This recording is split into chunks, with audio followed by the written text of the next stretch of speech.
Hello, beautiful people. Today is 23rd of June. My name is Sahil and welcome to Newspaper Analysis.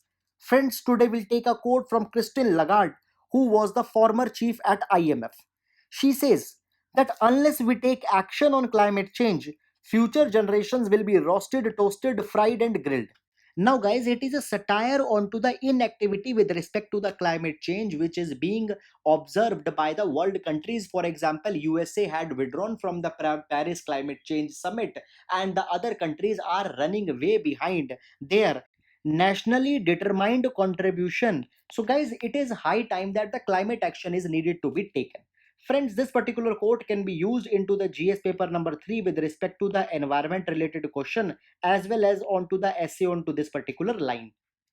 Now, guys, discussing the mains question that I gave you yesterday. So the question says that women, despite of their valuable socio-economic contribution, happens to be the worst sufferers during the time of crisis. Discuss as what could be the reasons for their such appalling conditions and what action could be taken in this particular regard. So, guys, basically the question is asking you two things, that is why their conditions are bad, and secondly what actions could be taken. So guys, when we will be writing the actions that could be taken, it will also serve as our conclusion or the way forward, so a different conclusion is not needed here. Now into the introduction, you need to justify as why the women are the silent sufferers, and in this direction you can give the data by the UN Women. You can give the data of 2014 Ebola also, which I have gave you. And after justifying this particular thing by the data, you will directly be jumping into the body because it will take much needed, much larger section. So into the body, we will be dividing distinctly our headings. First, they are the sociological factors. Into the sociological factor, there is a patriarchy, there is perceived notion of inferiority complex against the women, and thirdly, women are seen obviously as a weaker gender due to which they have low bargaining power and they could be superseded by the way of domination. Then there are the economical factors. Women are majorly the household caretakers and don't have much decision with respect to the spending patterns into the family, and therefore their welfare often comes last. For example, accessibility to the healthcare, accessibility of to the food, and all these kind of things. So they happens to be the sufferer here. Thirdly, onto the political factors also, they are often ignored, and this particular thing can be seen into the case of COVID-19 when no specific action on preserving the women's dignity has came from the government. And guys, then we will be going to the way forward, and there we will pick the every sector and we will provide certain policy prescriptions. For example, onto the sociological front, we'll talk about the sensitization, we'll talk about bringing a consciousness into the society. Onto the economic factors, we'll be talking about promoting the SHGs, NGOs who work for the women welfare, MSMEs, and all such kind of things. And onto the political front, we can talk about increasing the women's representation into the decision making organizations. So guys, into this particular dimension you'll be going. And friends, I often tell you that please don't shy away. If you face any problem with respect to your preparation, always feel free to reach me. I will be there to help you out. And now let's take up the newspaper analysis. So friends, let's take up the overview of the entire paper first. So guys, here the military buildup at the Pangong has been mentioned. So we will see certain things here. Then guys, moving forward, the Puri Jagannath Yatra has been given a permission. So we will see with respect to the art and culture what significance it holds. After that guys, moving here, the COVID-19 figures for Delhi has been given, but one pulse oximeter has also been mentioned. So we'll see what it is. Then guys, the Punjab cabinet has given the node to the public grievance redressal mechanism. So we'll see how we can use it into the GS paper number 2. After that guys, on to the next page, one tiger reserve have been mentioned. So we'll see what it is. Now guys, reaching to the editorial, much of the editorials are not relevant given the scope of our exam. For example, this particular editorial talks about the rising number of COVID-19 cases, not relevant now because the numbers will change. Here guys, the anti-racism fight domestically into the USA's policies and actions have been mentioned, not relevant for the UPSC exam. Moreover, this entire issue we had discussed multiple times also. After that guys, lone wolf attacks have been mentioned. It is important, so we will discuss this thing. Now guys, here the Treaty of Sugoli has been mentioned into much more details which are not relevant for our exam. After that guys, The transparency during a crisis, good article. It discusses about the need of transparency during a pandemic. We'll discuss this thing. Now, guys, here again the COVID-19 has been mentioned. Nothing concrete has came out. We'll not be seeing this thing. Then, guys, moving forward to the news section. So, onto the page number 11, we can see that some important news articles have been mentioned. The Kamakhya festival has been mentioned. We'll see. The Kashmiri art turning into the virtual fairs have been mentioned. We'll see. Then, guys, the showcase page not important for our exam. After that, we'll be going to the world page. So here China is joining the UN armed trade treaty. We'll see this thing. Other news are not important, guys. The North Korea is retaliating against South Korea, so we'll see that what is being done here. After that, we'll see a case study with respect to the CAD of India could be used into the exam. After that, e-Chopal 4.0 will be discussing. Then on to the last page, we'll discuss a certain exotic species for the ecology. So guys, that's all. And now let's take up the detailed newspaper analysis. Friends, first of all, very briefly, we will see what are the developments going on to the LIC sector. So, into the last few days, we are tracing this issue, and we had seen that how the issue has escalated. Now, guys, military talks between the armies of India and China is going on, and yesterday, Lieutenant General level talks have held. Now, friends, the talks are going for five particular points, and these five points are scattered mainly at two locations. One is the Galwan Valley and other is the Fingers region onto the Pangong. Now, guys, recent skirmish where the 20 Indian soldiers were martyred, it was at the Galwan. However, the most intense situation is into the Fingers region where Chinese have built strategic infrastructure. And it is being said that it will take much longer to resolve the dispute at the Fingers region in Pangong. So, now, guys, if we go into the Fingers region, then you can see that towards the north of the Pangongso Lake, these hill ranges are called as the Fingers. And earlier, India physically held the region up to finger number 4 but claimed the territory up to finger number 8. And between finger number 4 to finger number 8, it used to conduct the regular patrols. But now, into the aftermath of standoff, Chinese have entered the region of finger number 4, and now they are obstructing the Indian army to patrol the region, and Chinese have even built the strategic infrastructure into this particular region. Now, guys, Fingers region is very critical to Indian interest because it lies near to the Chusul, which happens to be a very strategic point because from here Chinese can intrude into the Indian territory. So, friends, the talks are going on, and we need to see at where the matter will go. So that's all. Now we'll move to next. So, guys, here we can see that the Supreme Court has allowed the Jagannath Yatra on certain conditionalities. Now, guys, before going into the news, let's look at with respect to the art and culture. Now, guys, first of all, Lord Jagannath is the form of Lord Vishnu who's worshipped into the Vaishnavism school of Brahmanism. By the way, guys, Lord Jagannath is also worshipped into the certain schools of the Buddhist sect. Because if you remember, then when Brahmanism was reviving, it was said that the Lord Buddha is a form or incarnation of a Vishnu only, or at the converse, you can also say that the Vishnu is the incarnation of the Buddha. However, coming back, guys, so every year Rath Yatra takes place into the Ashad Mass or the Ashad month of the traditional calendar. So, guys, the Rath Yatra takes place into the Puri, which is in Odisha, and Lord Jagannath is the principal deity here. But into this Rath Yatra, there are the chariots of three main deities, that is the Lord Jagannath, other is the Lord Balbhadra, who is the elder brother of Lord Jagannath, and Devi Subhadra, who is the sister of Lord Jagannath. So, these are the three principal deities which are taken into these chariots. Now, guys, this yatra is a commemorative of Lord Jagannath's visit to the Gundicha temple. So every year, what happens? These chariots they start from the main Lord Jagannath temple shrine and they go to the Gundicha temple, and then they again come back to the Jagannath temple. And in meanwhile, they also visit the Mosima temple, which is into the way. Now, friends, this entire ritual is spanned over multiple days, and there are multiple ceremonies which takes place. And every year, thousands of devotees from India as well as world they come to be the witness of this spectacular event. Now, friends, the yatra was to begin, but the Supreme Court disallowed the yatra onto the pretext of social distancing that has to be observed. But for that particular thing, a petition was filed into the Supreme Court that the yatra is immensely important for the culture of Vaishnav sect, therefore it should be allowed. And finally, now the Supreme Court has allowed onto the certain conditionalities. For example, there will be no spectators and only the temple authorities or the volunteers who will draw the chariot, they will only be present, and that too if they are tested COVID-19 negative.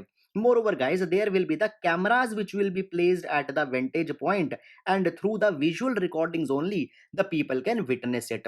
Moreover, as I told you that there are multiple chariots which go, so guys, there needs to be a time gap also between the different chariots, and all such other social distancing norms have to be followed. So guys, that's all about this particular issue. Now we'll go to next. Now, guys, into this particular news item, on the face of it, there is nothing important for our exam. But, friends, here, pulse oximeter has been mentioned, which is being provided to the people who are into the home isolation or into the home treatment. So, guys, with respect to the prelims, we'll see that what exactly are these pulse oximeters. Now, friends, we all know that the COVID 19 is a respiratory disease which impacts majorly the lungs. And one of the major function of the lung is to maintain the saturation of oxygen into the blood. So guys, a healthy person has the oxygen saturation in blood into the range of 95 to 100%. But if a person will get the COVID-19, then the lungs capacity will be reduced, and therefore the concentration of oxygen into the blood will also be reduced. So guys, constantly we need to monitor the level of oxygen into blood, and there these pulse oximeters help, which constantly gives you a reading that how much concentration is there. So guys, in a condition if it falls below the 90%, then you urgently need to consult the doctor. So friends, here the people who are into the home isolation, they can monitor their health onto the real time basis, and if there is some discrepancy or alarmingness here, so they can consult the doctor. Now, how this particular device works. So, guys, it is clipped onto the finger or toe or ear of a person, and then this device projects a light beam through the body tissue. Then, guys, onto the other hand, there is a sensor which picks up that how much light was absorbed into the blood, and by that particular thing, a microprocessor tells that how much is the concentration of oxygen into the blood. So guys, they can give pretty fair readings, and on that basis the health of a person can be monitored. So that's all in this regard, and now we'll move to next.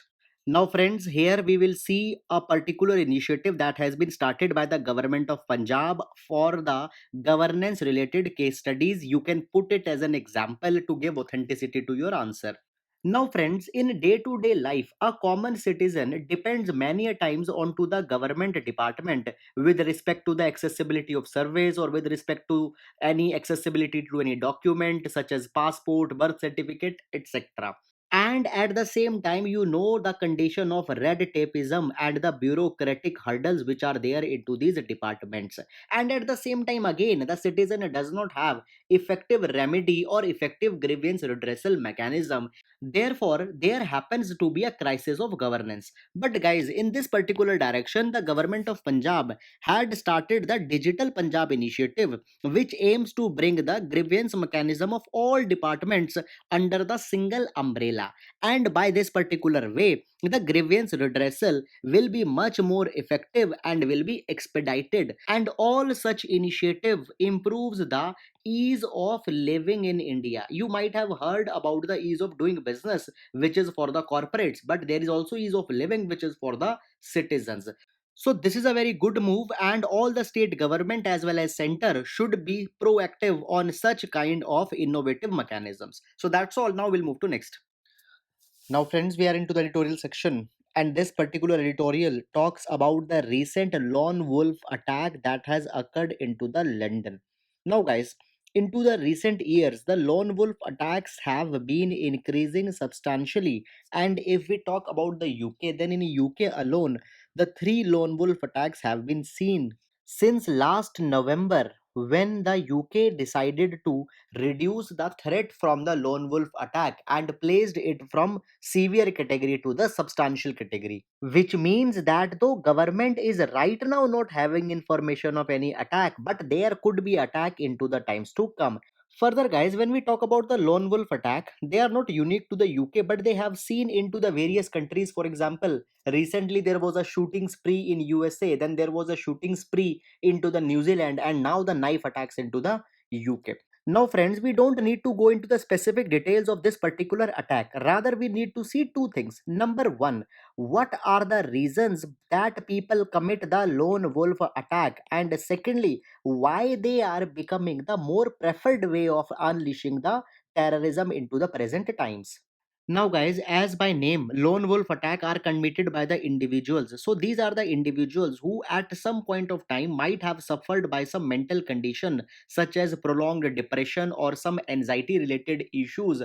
And even into various scholastic journals it has been mentioned that at least 40% of the lone wolf attackers have suffered some mental disturbance. And guys, secondly, these lone wolf attacks are carried as a part of narrative framing. So many a times the people get inclined by certain ideology or get agitated against some particular ideology or some group of people or some particular notion going on into the society. And in order to rectify that notion or to support their own ideology, they carry such kind of lone wolf attack. Now moving forward, guys, we had seen that repeatedly lone wolf attacks are coming, and if we take the present example, this is the third attack in UK since the November. So guys, to explain this particular phenomena, we can take help from the example of the stochastic terrorism. It means that if you conduct the timely rhythmic attacks, then it will have far more impact than the deadlier attacks. So guys, from time to time the ripples are being created into the society, so a reign of terror can be unleashed, and a part of that bigger ideology, lone wolf attacks, are being committed. Moreover, guys, these lone wolf attacks are not always the lone or performed by a single individual.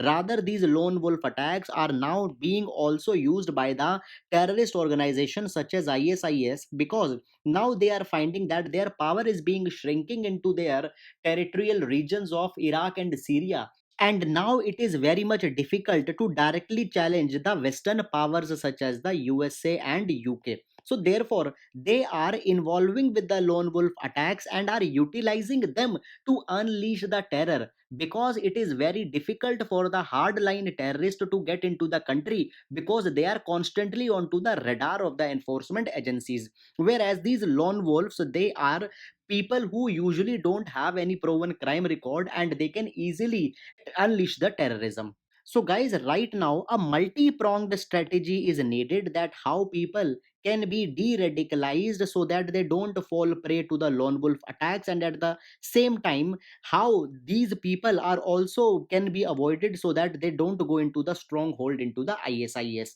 Now when we talk about India, it can be found that there are large number of people who sympathize with the objectives of these terrorist organizations, and even there have been reports that they have traveled to Iraq and Syria and are actively working with them. So guys, to nab these sympathizers, government should use the big data analytics to trace out the patterns between the vulnerable youth as well as terrorist recruitment organization, as well as the support by the NGOs and psychologists should also be given to certain vulnerable sections of society so that they don't fall prey to the lone wolf attack or to the mainstream terrorist organizations. So guys, that's all about the issue which is impending here, and now we'll move to next. Now, friends, this particular editorial talks about the need of transparency during a crisis. So, friends, if you remember, just a couple of days back, we had discussed that how there is a controversy going on because of the PM Cares Fund, as government has said that the PM Cares does not qualifies as a public authority, and because of this particular thing, nobody can seek information by the help of Right to Information Act, as how much money has been collected into the PM Cares Fund, where the money has been spent, and the details of the people who had in fact contributed to the PM Cares. So it is being said that right now government is trying to propagate a philosophy that it is a time of a crisis and the citizens should not ask any question from the government. Rather, they unquestionably gave the authority to government to do whatever the government wants to do. But on the contrary, it is believed that the true empowerment of the citizen will only come when they will have the accessibility of information. And this particular thing we can see via various examples, such as example number one. Now, guys, food has been guaranteed as a basic entitlement of life, and government is running various schemes. For example, National Food Security Act. Now, if everybody wants to have food, then it is very much essential that government provides the free information as what is the quantity of food that is available with the government, what is the price that is needed to be paid by the citizens, then what are the details of the beneficiaries, and finally the details of the fair price shops, along with the ground position as how much stock they are actually having. So when all this free information will be there, the citizen will be able to exercise their right to food. Secondly, guys, coming to the present time, the healthcare is the basic necessity which is required, and now we have seen the reports that people are suffering to get the healthcare facilities. In this particular direction, it is said that again there needs to be the information with respect to the availability of bed, ICU, ventilators, and only then everybody can get the fair share of the healthcare. So bottom line is this, that information is very much crucial even during the time of a crisis, and therefore the section number 4 of the RTI Act provides that all the agencies via suo motu or by their own initiative should provide as much information as freely available, and information should also be provided into the local language. Moreover, guys, section 8 subclause 2 of the RTI Act also says that even sensitive information can be provided if the public interest is much bigger. But actually what is happening is the opposite. Guys, for example, the Central Information Commission at the center level and Information Commission at the state level were to be established in order to see that the RTI Act and the provisions are actually working. But it has been found that out of the 29 information commissions, 21 have not held even a single hearing with respect to the compliance of RTI since the lockdown has begun. And guys, this particular thing is very much problematic. So friends, the article propagates that it is a high time that government should create an environment of openness and not of secrecy, and as citizens deliberately have gave the funding under the PM cares fund, it is also their right that they should know as what is going behind the closed curtains. So guys, public trust is utmost needed right now, and government should work in that particular direction. So that's all about this, and now we'll move to next. Friends, here the into this particular news, Tadoba Andhri Tiger Reserve has been mentioned, where a tiger has been died after it was captured onto the charges of killing the human beings. Now, friends, talking about the Tadoba Andhri Tiger Reserve, as such type of questions have been asked into the prelims. So, guys, this is the tiger reserve into the Maharashtra. Further, it contains the Tadoba National Park as well as Andhri Wildlife Sanctuary. And guys, this Tadoba National Park is Maharashtra's oldest and largest national park and contains various important keystone species along with the tiger, such as sloth bear, Indian leopard, striped hyena, as well as small Indian civet. Moreover, guys, this particular area is also famous for the Kach Kujali, which is an important medicinal plant used to treat the Parkinson disease. So, friends, that's all about this. Now we'll move to next. Now, guys, here the Kamakhya festival has been mentioned, which is also called as the Ambu Bachi festival, held into the Kamakhya Devi temple into the Assam near Guwahati. Now, guys, as the lockdown and social distancing is going on, for the first time in 500 years, the annual festival will not be held here. So, therefore, the Ambubachi festival is into the news. Now, guys, the Kamakhya Devi is the incarnation or the form of goddess Durga, and Ambubachi marks the annual menstruation festival of the goddess. Moreover, friends, when we see the Kamakhya Devi temple, so you will find a peculiar roof style here, and this roof style is called as the Neelanchal style of architecture, which resembles an inverted boat. So friends, towards the east in the Bengal you will find the Bangla roofs, but and into the Assam you will find the Nilanchal temple. So please keep it in mind with respect to your art and culture prelims. So guys, that's all. Now we'll move to next. Now friends, here we can see an example as the how handicraft industry is coping up with the lockdown and the restriction which has been imposed at the tourist place. Now if we talk about Kashmir, then Kashmir hosts variety of handicraft, for example walnut wood carvings, then there is the khatam band, pashmina shawls, and they are very much appreciated. And according to the data for 2019 and 20, the handicrafts were exported worth rupees 935 crore, due to which valuable foreign exchange was also generated for India. But now, due to the restriction, the Kashmir is now moving towards the online webinars and online e-commerce industry so that they can attract the buyers who are interested into the indigenous handicrafts. So all the state governments which have rich handicraft base can learn from the Kashmir and can explore the internet markets in order to keep alive the income for the traditional artisans. So friends, the example of Kashmir can be used if such kind of thing comes into the exam. So that's all. Now we'll move to next. Now guys, here the China is saying to join the UN Armed Trade Treaty. Now, if we talk about the particular background, then the UN Armed Trade Treaty aims to reduce the export of the conventional weapons so that the international peace and stability can be built. And world over, as of now, there are 105 countries which have endorsed the UN Armed Trade Treaty. Now, guys, in 2013, Barack Obama said that they will be signing the Armed Trade Treaty, but the treaty was never ratified by US as the USA's Senate negated the treaty and refused to endorse it. So USA is not a member, and recently USA had even withdrew the signature which had it made initially onto the Arms Trade Treaty. And guys, with respect to India, India had not signed the arms trade treaty because India says that it have a effective export policy, and domestically it ensures that the arms and weapons does not fall into the wrong hand. So guys, now China had decided to join the armed trade treaty, so it could be a gesture to rectify the global image of China which had been created into the aftermath of pandemic. So friends, that's all. Now we'll move to next. So, guys, here the North Korea has said that they will be retaliating against the South Korea by sending the leaflets.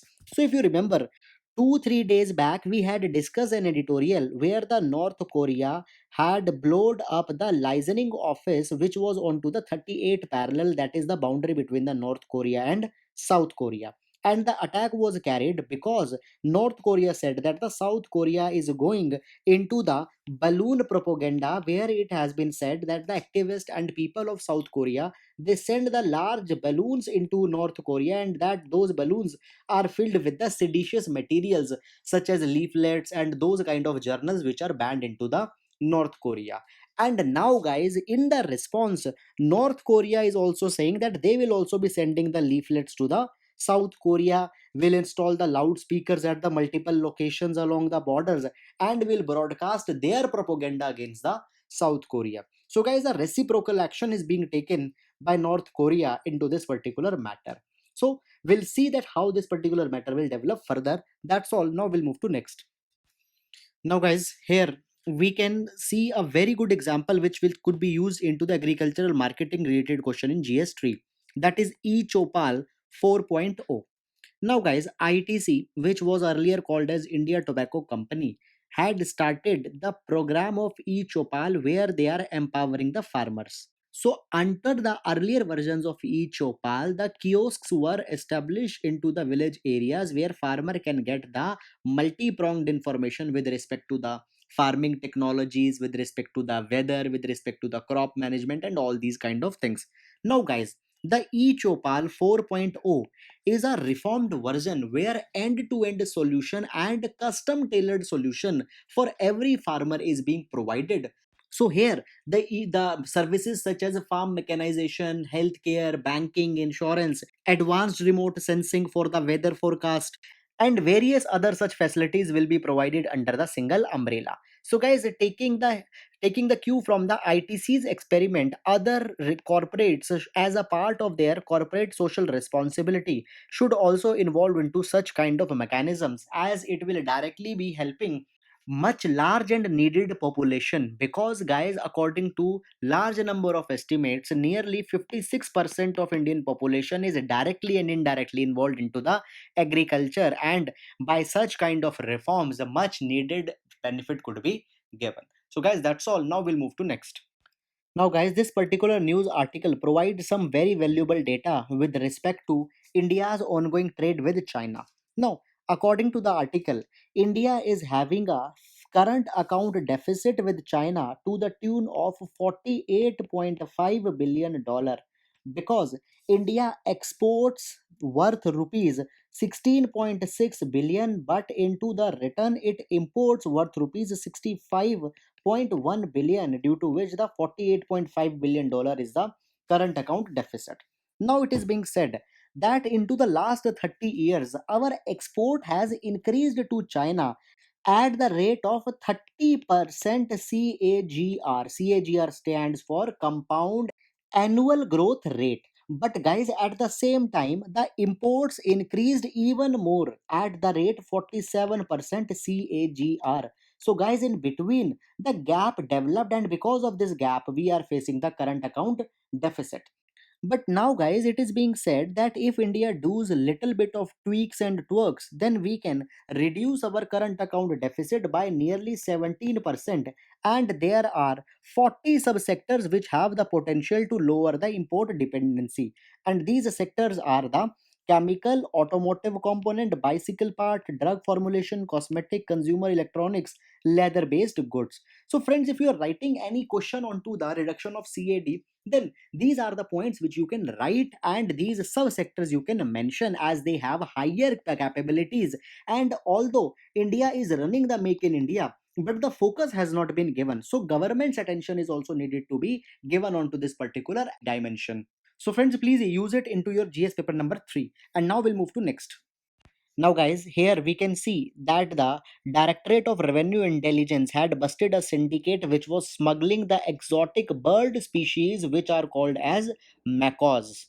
Now, friends, macaws are the species of colorful wild parrots which are found into the countries such as Bangladesh, Myanmar, Malaysia, etc. And guys, because of their exotic appearance, there is high demand into the international illegal trade markets. However, they are highly vulnerable and threatened, due to which the sites had included it into the appendix number 1, and therefore their trade is banned. But still, illegally they are being traded. Now, guys, here the 4 species have been mentioned, that is hyacinth macaw, which has been given the vulnerable on IUCN red list. Then it is the Pesquit parrot, which is again vulnerable. Then there is a severe or chestnut fronted macaw, which has been given the least concern status. And the last one is the Han macaw or the red shouldered macaw, which is also the least concerned. So, guys, please know them, because into the ecology and environment, such type of question onto the species have been asked. So, guys, that's all. And now we'll move to the question section. Now, friends, please pause the video and try to answer the question. So the question number 1 is from the mapping, particularly from the wildlife sanctuary. So guys, please tell that these characteristics belong to the which wildlife sanctuary. Now question number 2 is with respect to the golden langur. So please read the statement and identify the correct option. Now friends, question number 3 is with respect to the intercropping. So please read the statement and identify the correct code. Now guys, question number 4th is with respect to the Fox India bill. So read the statement and identify the right code. And now the mains question. So friends, this particular question is from GS paper number 2 on to the issues with respect to the transparency and right to information. So guys, please read the question and write your answer, and please try to submit it for the review also. So guys, I hope you are liking our discussion. Thank you so much.